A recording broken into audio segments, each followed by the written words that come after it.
Social મીડિયામાં ભાઈગીરી કરવાનો શોખ જાફર ગોલ્ડનને ભારે પડ્યો હોય તેવું લાગી રહ્યું છે. અસામાજિક તત્વોને પ્રોત્સાહન આપતી રીલ્સ બનાવતા શખ્સોને ક્રાઇમ બ્રાન્ચે કાયદાનું ભાન કરાવી રહી છે. ત્યારે જાફર ગોલ્ડનને પણ ક્રાઇમ બ્રાન્ચે કાયદાનું ભાન કરાવી તેનું સોશિયલ મીડિયા એકાઉન્ટ ડિલીટ કરાવ્યું હતું. સુરતમાં જ્યાં એક તરફ અસામાજિક તત્વો પર તંત્ર દ્વારા સખત કાર્યવાહી ચાલી રહી છે, ત્યારે કેટલાક ગુનેગારો સોશિયલ મીડિયા પર રીલ બનાવી રોપ જમાવનારા બે શખ્સોને સુરત ક્રાઇમ બ્રાન્ચે પકડીને તેમને કાયદાનું ભાન કરાવ્યું હતું. સુરત ક્રાઇમ બ્રાન્ચે ગોલ્ડન કિંગ જાફરને કાયદાનું ભાન કરાવ્યું હતું. ગોલ્ડન કિંગ જાફર ગોલ્ડ પહેરી ડોનગીરી ટાઈપના વિડીયો સોશિયલ મીડિયામાં બનાવી રોપ જમાવતો હતો.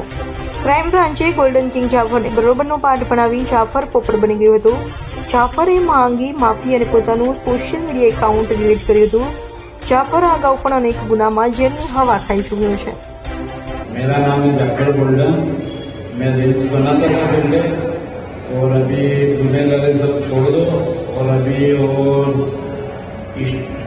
इंस्टा बनाने का मेरे को शौक था और गोल्ड बनने का शौक था. अभी गुनहगारी मैंने छोड़ दिए, मेरा अकाउंट ब्लॉक कर दिया मैंने, और सबकी रीत से जियो अच्छे से और जीवन निभाओ.